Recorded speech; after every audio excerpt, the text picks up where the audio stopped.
Calloway had spent 47 years learning one lesson that most people never figure out at all. The things that hold everything together are almost never the things you can see. He understood this about buildings. He understood it about buildings. He understood it about people.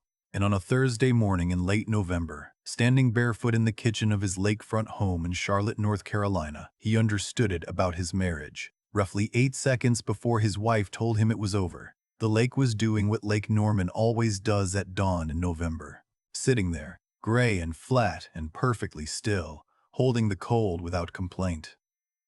The kind of morning where the trees along the shoreline look like pencil sketches against the sky, all details stripped away, just shape and silence. Dwight had been up since 5:15. His blood sugar had woken him, the way it did 3 or 4 mornings a week now. Type 2 diabetes. Diagnosed 19 months ago, managed with medication and the kind of dietary discipline that turns every meal into a quiet negotiation between what the body wants and what it can afford. He had taken his insulin, eaten half a grapefruit, and was standing at the kitchen island reviewing a structural engineering report for a mixed-use development his firm was designing in the South End district. Calloway Architecture. 14 employees. 22 years of work built on a simple principle. Design buildings that make people feel something when they walk through the door. He heard her come down the stairs. Not the sound of someone drifting into a morning. The sound of someone arriving at 1. Heels on hardwood. Deliberate. Rehearsed. Serena crossed the kitchen without greeting him. She set a manila folder on the island, directly on top of his engineering report, and stepped back with her arms folded. "I've filed for divorce." Her voice had the particular steadiness of someone who has practiced a sentence until the emotion has been sanded out of it completely. What psychologists call affective flattening, not the absence of feeling, but the performed absence of it. A person arranging their face and voice into a shape that says, "I have already moved past you. I want the house," she continued. The lake house in Asheville. Both vehicles, the retirement accounts, and $3 million in liquid assets. She uncrossed her arms just long enough to push the folder half an inch closer to him. "Micah stays with you." From the hallway behind the kitchen, in the narrow space between the mudroom and the pantry where a 15-year-old boy had been tying his shoes for cross-country practice, there was a sound, not a word, something smaller than a word, the particular sharp intake of breath that happens when a person absorbs information that rearranges the architecture of their understanding all at once, before the conscious mind has time to build any kind of protection around it. Micah was there. He had heard everything. Serena glanced toward the hallway. The glance lasted approximately 1 second. It carried the emotional weight of someone checking whether a door was closed. "He's 15, she said, turning back to Dwight. "He's moody. He barely talks to me as it is." She picked up her phone from the counter. "I've done the math on this, Dwight. Don't make it harder than it needs to be." She walked toward the garage. Halfway there, she was already composing a text, her thumbs moving with the fluency of someone shifting seamlessly from one conversation to another, the way a person does when they have decided that the thing happening behind them is already finished. Dwight stood in the kitchen. He looked down at the folder on top of his engineering report. Then he looked toward the hallway where his son had been standing. Micah was gone. The front door was open. Through it, the gray November morning poured in, cold and indifferent, and carrying the faint smell of lake water. Dwight closed the folder without opening it. He placed both hands flat on the countertop and breathed. Not the dramatic, cinematic kind of breathing, the medical kind. The kind his endocrinologist had taught him for moments, when his blood sugar and his stress response were competing for control of the same body. 4 counts in. Hold. 4 counts end. He did this 6 times. Then he picked up the folder, slid it into his briefcase, and began getting dressed for the meeting he was about to have with the only attorney in Charlotte he trusted with what came next.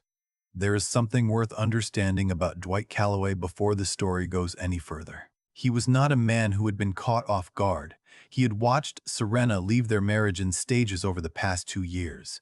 The way she stopped asking about his projects, the way she began treating his diabetes management as an inconvenience rather than a concern, the way her phone became a room she lived in, one he was not invited to enter, and most clearly, the way she had begun mentioning Bryce Holton, her personal trainer, 29 years old, the kind of man who photographs well and listens exactly as long as is required to maintain someone's attention, with the casual frequency of a person who has stopped being careful because they have stopped caring whether you notice. Dwight had noticed. He had been noticing for a very long time. What Serena did not know, could not have known, because the architecture of what Dwight had built was designed specifically to be invisible from the outside, was that noticing was something Dwight Calloway did better than almost anyone alive.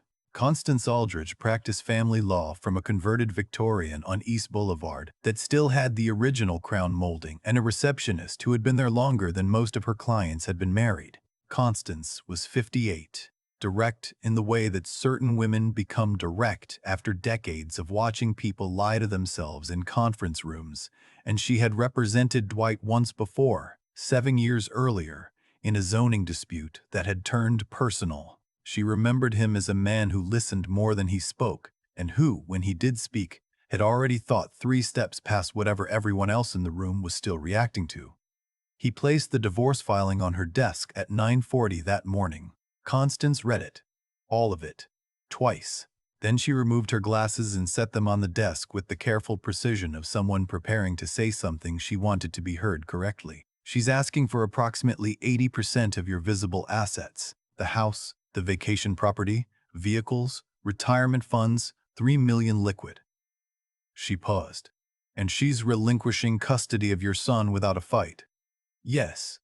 Do you want to contest this? No. I want you to draft the agreement exactly as she's requested. Constance studied him. In her experience, which was extensive, men who said this fell into 2 categories: those who had given up, and those who were operating from a position so far ahead of the current conversation that the agreement on the table was already a minor detail in a much larger structure. Dwight Calloway's face told her which category he belonged to. Give her everything she listed, he said. Every asset, without negotiation. And Micah, one condition, non-negotiable. His voice did not change in volume, but something in its texture shifted, the way a foundation shifts when weight is placed on the load-bearing wall. Serena permanently and irrevocably terminates all parental rights. No visitation claims. No future legal standing regarding my son. Complete and final. Constance was quiet for a long moment. You understand that once that document is signed, there is no reversal. I understand it better than she does. That's the point. He left her office at 10:15. By noon, he had returned to the site meeting in South End that his project manager had been covering. He reviewed structural drawings. He answered emails. He ate lunch at his desk. Grilled chicken, brown rice, steamed broccoli. The same meal he ate every Tuesday and Thursday, because managing diabetes is, at its core, an exercise in removing surprise from the body's daily experience. He did not mention the divorce to anyone, not because he was suppressing emotion, but because the emotion he was feeling did not have a shape that could be communicated in a workday conversation. It was deeper than that. It lived in the same place where his love for his son lived, and for Dwight, that place was not public. If someone you once trusted tried to erase your child from their life as casually as updating a phone plan, what would your silence look like? Would it look like defeat? Or would it look like the early stages of something no one else could see yet? Drop your answer. One word: defeat or design. Serena signed the agreement 16 days later. She used a fountain pen she had purchased specifically for the occasion and wore a cream-colored blazer that had arrived that morning from a boutique in South Park. Her attorney, a junior partner at a firm that handled mostly commercial lease disputes, watched her sign with the polite neutrality of someone who had advised caution and been overruled. Within the hour, Serena posted a photo to her social media. The caption: closed one chapter, opening the next, unshakable. The comments arrived with the predictable velocity of digital validation. Heart emojis. Fire emojis. You deserve everything, Queen. She tagged Bryce. He responded with a single flexed arm emoji. 2 days later, she moved Bryce into the lake house. She redecorated. She replaced the bookshelves in Dwight's home office with a mirror wall and a stationary bike. She had his name removed from the mailbox. She threw a housewarming party with a champagne tower and a photographer she had hired to create content for her growing lifestyle brand. She live-streamed the party to 14,000 followers who had arrived gradually over the past year, drawn by the particular magnetism of a woman narrating her own reinvention in real time. She looked radiant. She looked free. She had no idea what freedom was about to cost her. Dwight and Micah moved into a two-bedroom rental in Plaza Midwood, a 1940s bungalow with hardwood floors that creaked in the hallway and a backyard just large enough for the dog neither of them had gotten around to adopting yet but kept talking about. The first week was hard in the way that only displacement can be hard.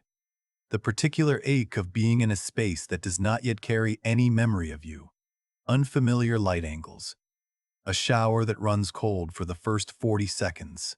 The specific loneliness of a kitchen drawer that contains nothing but a corkscrew and a set of instructions for a microwave.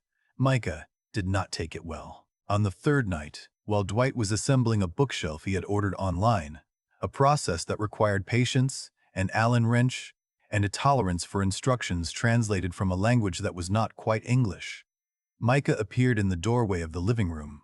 "You just let her take it all."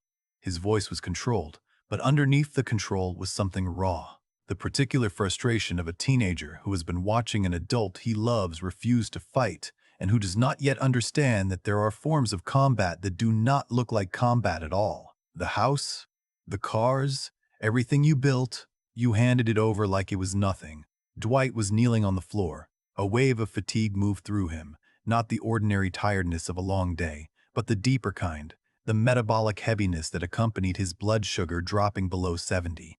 He steadied himself against the half-assembled shelf, reached for the glucose tablets on the coffee table, and chewed 2 of them without ceremony. Micah stepped forward immediately. "Dad, I'm all right." Dwight's voice was even. "Give me 90 seconds. You're not all right. You keep saying that and you're not." 90 seconds, Micah?" The boy stood there. Then he sat down on the floor across from his father and he waited. Not because he had been told to, because he was beginning to understand, in the wordless way that certain kinds of love teach, that sometimes being present is the only useful thing. Dwight's blood sugar steadied. The room stopped swaying. He looked at his son, cross-legged on the floor in a house that didn't belong to them yet, and something in his chest tightened with a warmth that had nothing to do with his condition and everything to do with what he was protecting. "There are things I can't explain to you yet," he said quietly. "Not because you're too young, because the timing isn't right. But I need you to trust that I have not given up on anything that matters." Micah searched his father's face. Then he nodded once and picked up the Allen wrench. They finished the bookshelf together. It was slightly crooked. Neither of them fixed it. Serena, meanwhile, was living at the velocity of someone who has confused motion with progress. She launched a lifestyle brand, Unshakable Serena, selling digital courses on personal reinvention. She remodeled the kitchen in the lake house. She leased a white Range Rover. She and Bryce took a trip to Turks and Caicos that generated 47 Instagram posts and a sponsored partnership with a resort that paid in complimentary nights rather than money, which Serena did not mention to anyone. She sent Micah texts, carefully constructed messages timed for maximum emotional impact. "I think about you every day.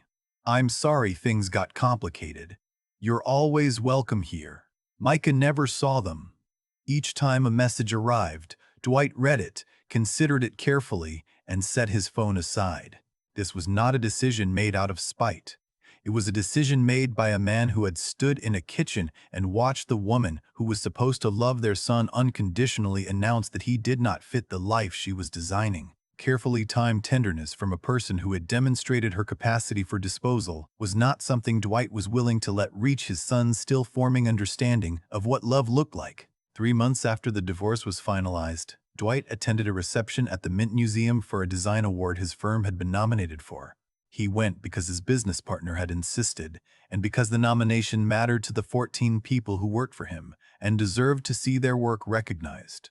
He was standing near the bar, holding a glass of water he was not drinking, when he heard her voice. Serena. Across the room, with Bryce. Both of them dressed in the way people dress when their primary objective for the evening is to be observed. She saw Dwight and something lit up behind her eyes. Not warmth, but the specific, sharp pleasure of an audience she had been hoping for. She crossed the room deliberately, champagne in hand, and stopped close enough that the people nearby could hear without straining. Dwight. She looked him up and down. The modest watch. The suit he had owned for 3 years. Still keeping it simple, I see. She turned to Bryce and stage whispered, loud enough to carry, "This is the man who let me walk away with everything and said thank you." A few people laughed. The uncomfortable, complicit laughter of bystanders who recognize cruelty but lack the social courage to refuse participation in it. Dwight looked at Serena, then at Bryce, who was examining his own reflection in the glass he was holding with the studied casualness of a man whose relevance to this situation was entirely borrowed. Then Dwight looked at the faces around them, people he had brought into professional circles, architects and developers and city planners who had sat in his conference room and admired his work. And one by one he registered who laughed, who looked away, and who said nothing. He nodded once, not to Serena, not to anyone in particular, turned, and walked out. The November air hit him in the parking lot, and he stood there for a moment, letting the cold settle the heat in his chest. His hands were trembling, whether from the humiliation, or from his blood sugar dropping again, or from the effort of restraining a response that would have felt satisfying for approximately 4 seconds and damaging for years. He could not have said. He drove home. He sat in the driveway for 11 minutes. Then he went inside, checked on Micah, who was asleep with his headphones still on and his cross-country training plan open on the nightstand, and he stood in the hallway and made a decision that had actually been made a very long time ago. The man who stays quiet in the room is not always the man who is lost. Sometimes he is the man who is still counting. What arrives at Serena's door 4 weeks later will make everything that has happened so far look like the prologue it always was. There is something people almost never consider when they are standing inside a building they believe belongs to them. They see the walls. They see the floors, the countertops, the fixtures, the views. They touch the surfaces and believe they are touching ownership. But a building is not its surfaces. A building is its design. The structural logic, the engineering calculations, the architectural drawings that dictate where every beam sits, how every load is distributed, what prevents the roof from becoming the floor. Remove the design, and what remains is material. Expensive material, perhaps, but material without structural integrity. A body without a skeleton. Dwight Calloway had designed the lake house himself. Every room, every angle, every sightline calibrated to the topography of the lot and the particular way Lake Norman catches light at different hours of the day. It was, by any measure, his finest residential work. And when the property had been built 12 years earlier, the architectural drawings, engineering specifications, and all associated intellectual property had been registered, not under Dwight's name and not under the name of Calloway Architecture. They had been filed under the Micah Calloway Irrevocable Trust, established when Micah was 3 years old.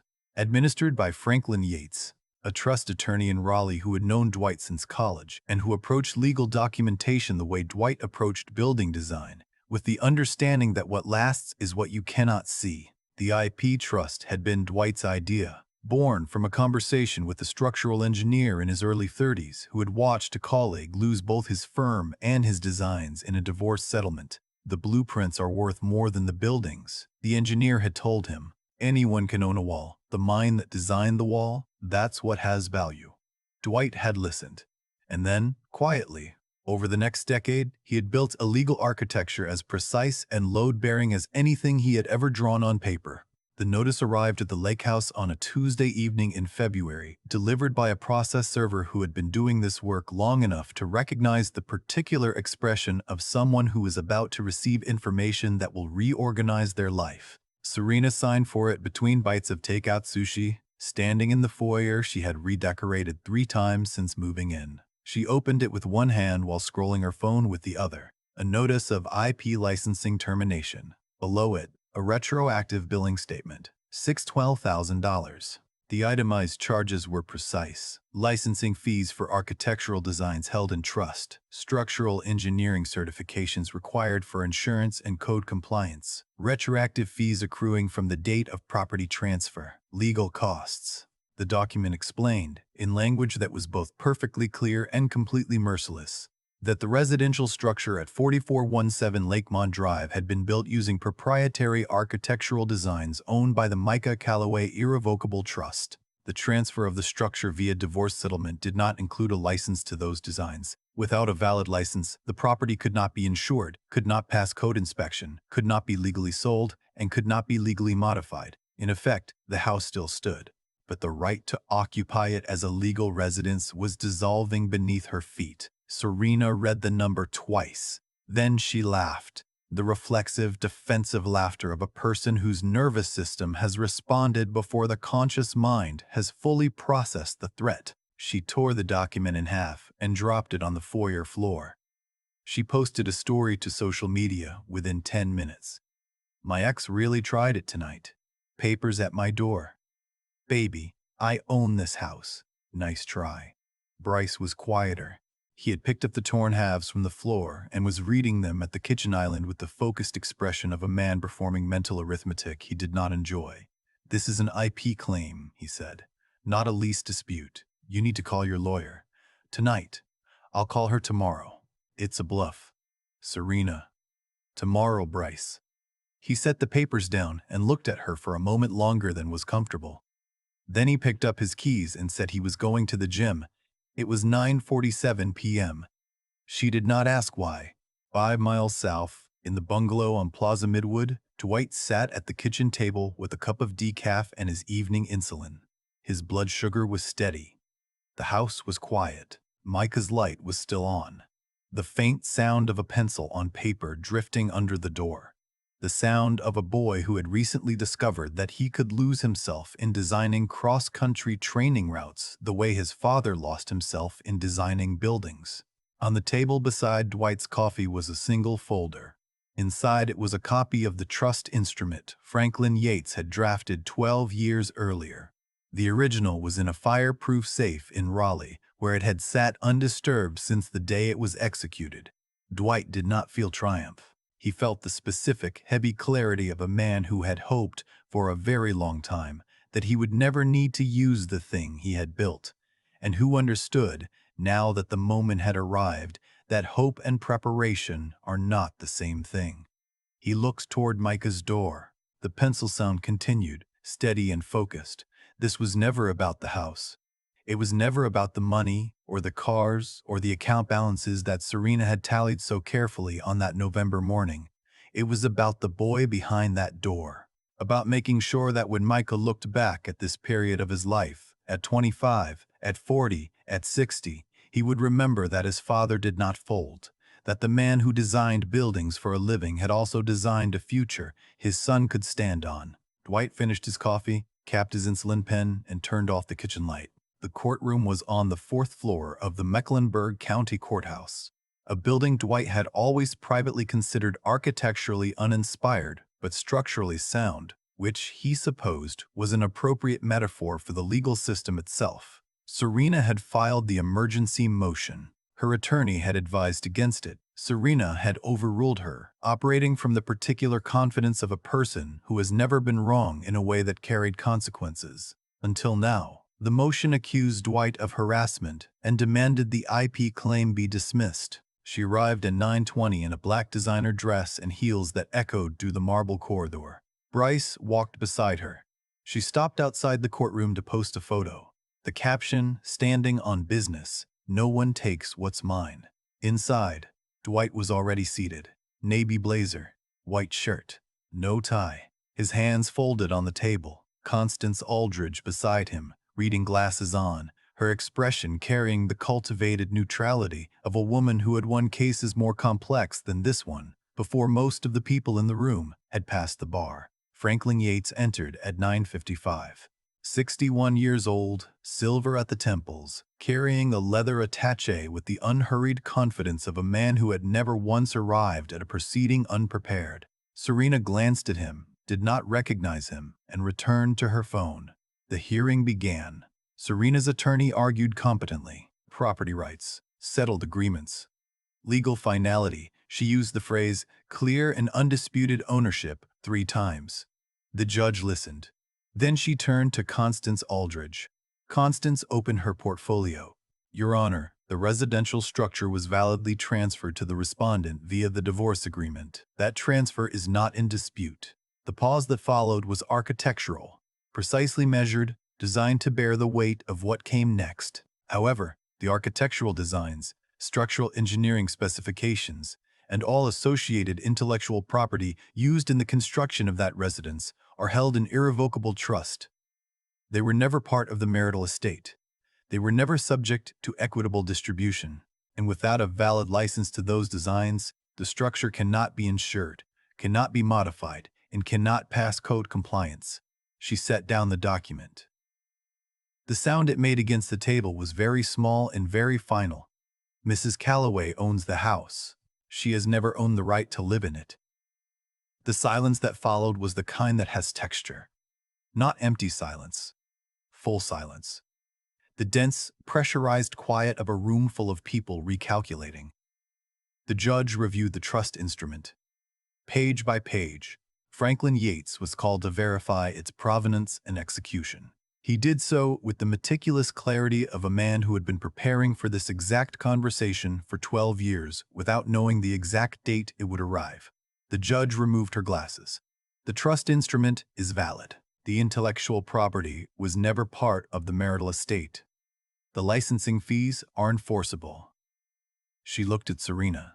Miss Calloway, you own the physical structure.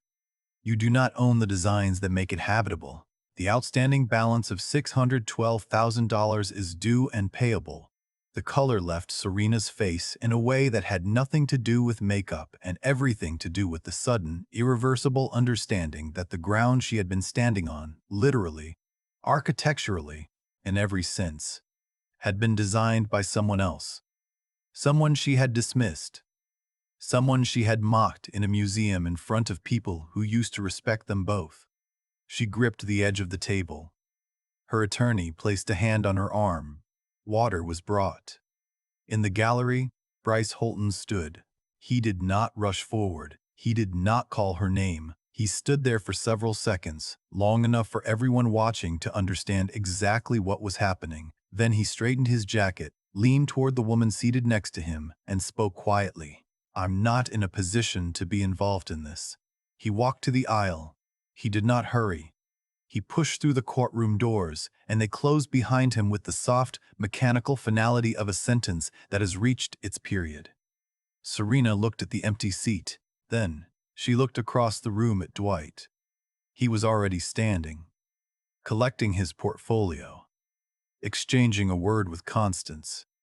He had the bearing of a man with a schedule to keep and no interest in lingering in a room where the outcome had already been determined. He did not look at her. That was the detail that reached her most deeply. Not the debt, not the empty seat, not the judge's ruling. The fact that Dwight Calloway, the man she had dismissed over breakfast, mocked at a museum, reduced to a punchline in front of strangers, did not find her worth turning around for. The hallway. Fluorescent lights and floor wax and the institutional hum of a building where lives are restructured daily. Dwight was nearly to the elevator when he heard his name. Not spoken. Whispered. The sound a voice makes when the performance has ended and what remains is only the person underneath it. He turned. Serena was in the hallway. Her attorney stood several paces back near the courtroom doors, giving the moment the professional distance it required. The black designer dress that had looked so deliberate 2 hours earlier now looked like a costume from a play that had closed without notice. Dwight. Her voice was barely there. I was wrong about everything. She pressed one hand against the wall. Let me keep the house. I'll pay the fees. I'll sell things. I just need time. He stood still. He looked at her for a long time. Not with cruelty. Not with satisfaction. with the specific, settled grief of a man who had loved someone for years and spent even longer understanding who they actually were. Psychologists call it resolved grief, not the absence of pain, but the integration of it. The moment when sorrow stops being a wound and becomes a scar you have learned to carry. You took everything you believed had value, he said. His voice was low, steady, engineered to bear exactly the weight it was carrying. The house, the cars, the accounts. You took them because you thought that was the architecture. He paused. But the one thing that actually mattered, our son, you set him aside like a piece of furniture that didn't match your renovation. Her lips parted. You said it to his face, Serena, that he was moody, that he didn't fit, that you'd done the math. His jaw tightened once, briefly, the only visible fracture in a composure that had been load-tested, far beyond what most people will ever be asked to endure. That is the one thing I cannot redesign. He turned and pressed the elevator button. I hope you find what you're building toward. He meant it. Not warmly, not coldly. Honestly. The way a person says something when they have reached the end of a structure and there is nothing left to add. The elevator opened. He stepped in. The doors closed. Micah was in the lobby. Dwight had told him to stay home. Micah had shown up anyway, sitting in a vinyl chair near the security desk with a worn copy of Born to Run open in his lap. His cross-country shoes still on from the morning run he had apparently not bothered to change out of. Before driving himself to the courthouse in the truck Dwight had taught him to drive, in an empty parking lot 3 months earlier. He looked up. The held breath of a question filled the space between them. Then Micah crossed the lobby and put his arms around his father. Not briefly, not performatively, the kind of embrace that announces a permanent shift in the relationship between two people. The moment a son stops seeing his father as invincible and starts seeing him as human and loves him more for it, not less. I didn't understand, Micah said into his father's shoulder. I thought you gave up. He pulled back. His eyes were bright. You designed all of it, from the beginning. Dwight placed a hand on his son's shoulder. Some structures take years to reveal what they were built for. They walked out of the courthouse into the Charlotte afternoon. February sun, thin but present. The kind of light that does not warm you so much as remind you that warmth exists and is coming back. The rest unfolded with the quiet momentum of a structure that had been engineered correctly from the start. Through the Micah Calloway Irrevocable Trust, the lake house was acquired at a court-determined price of $740,000. The home Serena had redecorated, live-streamed, and celebrated as the crown jewel of her reinvention now belonged to her 15-year-old son. Serena's finances collapsed in the particular way that overextended things collapse, not all at once, but in a series of surrenders. The Range Rover went first, then the jewelry, then the Asheville property. Sold at a loss, Bryce's departure had been clean and total.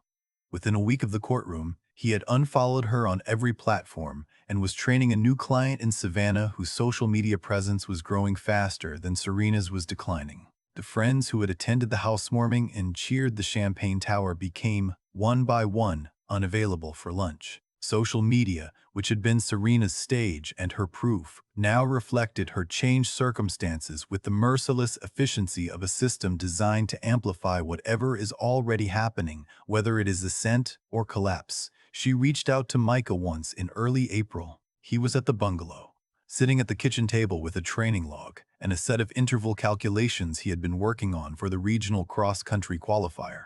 Her name appeared on his screen. He set down his pencil and looked at the phone for a long time. He answered. Her voice came through unsteady. The familiar words. I love you. I made mistakes. I'm sorry. Please. Micah listened to all of it, completely, without interrupting. When she finished, there was a long quiet. The refrigerator hummed. Outside, a neighbor's dog barked twice and then stopped. Mom, Micah said.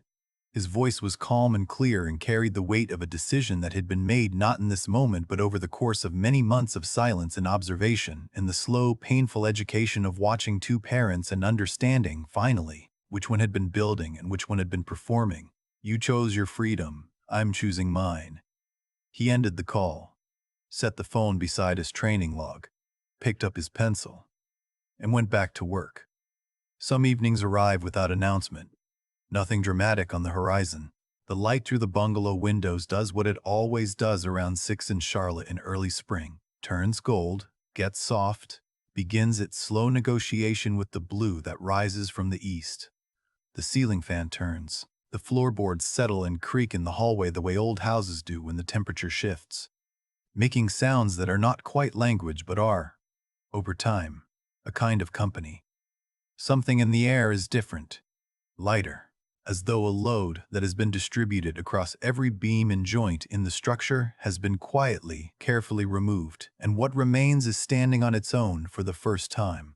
Dwight ordered Chinese food. Micah had been on a lo-mein streak for 2 weeks running, the kind of single-minded dietary commitment that only teenage distance runners and people in love are capable of sustaining. They ate at the kitchen counter because the table was covered with Micah's training logs and a library book about ultramarathon course design that he had renewed 3 times. Micah was telling his father about a route he had mapped, a 10K through the greenway system that connected 3 parks and crossed the creek at a point where the trail narrowed to single track and the footing got technical.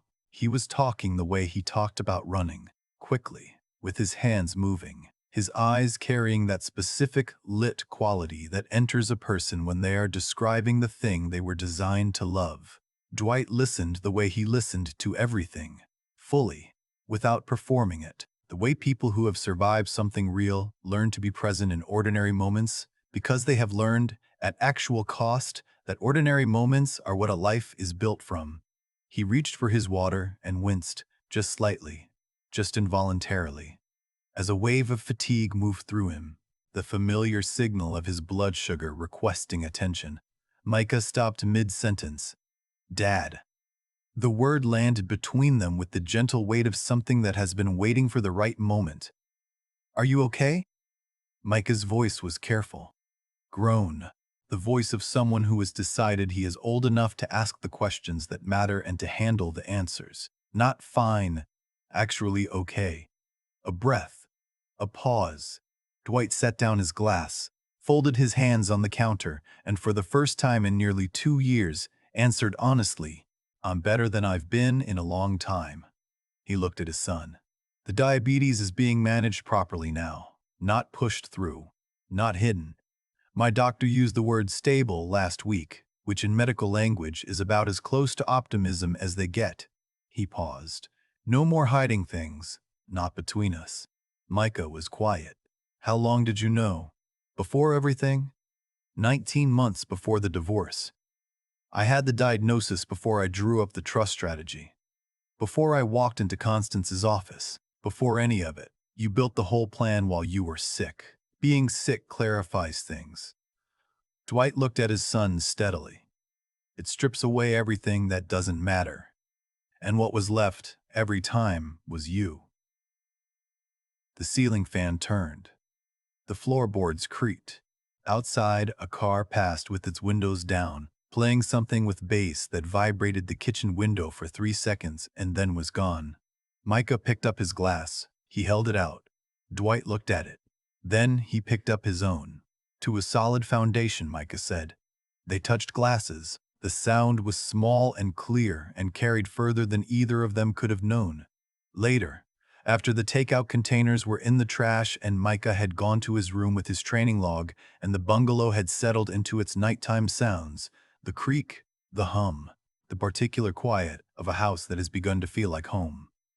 Dwight stood at the back door and looked out into the yard. The Charlotte evening had gone that specific shade of dark blue that arrives in early spring, the one that carries the memory of winter and the promise of something warmer, the one you cannot photograph because it belongs only to the moment and the person standing in it. He thought about the path that had led here, the manila folder on the kitchen island, the museum and the laughter he had cataloged, the courtroom and the hallway and the elevator doors closing, the walk into the afternoon with his son beside him.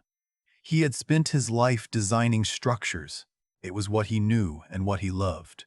You study a piece of ground. You understand its contours, its load capacity, its relationship to the light and the wind and the water. and you design something on it that will outlast you. Something your children can stand on long after you are gone. That was legacy, not the houses, not the vehicles, not the numbers in a retirement account. The foundation. He turned back toward the bungalow, toward the light under his son's door, where the faint, steady sound of a pencil on paper meant Micah was still mapping, still planning, still becoming. Serena had believed she was taking everything. She had taken the surfaces, the visible things, the objects that photograph well, the reflection in other people's approval. She had left behind the design, the trust, the son, the father who would not fold. She had left behind the only things that were still standing when everything else was gone. This story teaches 3 things worth writing down. Not on your phone, where you will scroll past them by morning, but on paper. The kind you keep in the kitchen drawer, next to the batteries and the takeout menus. First, protect what you've built with documentation, not just devotion. Dwight did not save his son's future with anger or eloquence. He saved it with a trust instrument filed 12 years before he needed it. If you own a business, a home, a creative work, or anything you have built with your hands and your mind, ask your attorney one question this week. Is this structured the way I intend? One conversation, 30 minutes. That is how legacy survives what life throws at it. Second, the person who humiliates you in public has already told you everything you need to know about their character. The museum crowd laughed. Dwight noted their faces and walked out. You do not owe continued loyalty to anyone who converts your dignity into their entertainment. Third, the most valuable thing you will ever leave a child is not an inheritance. It is the memory of watching you refuse to collapse. Your children are studying how you carry difficult seasons right now. The composure you show when the structure is under stress is the lesson they will carry at 30, at 50, long after the specifics have faded into the background of a life well built. Serena took everything she believed mattered. She left behind the only things that did. And somewhere in a bungalow in Plaza Midwood, a father and his son are building something new on a foundation that was never hers to take.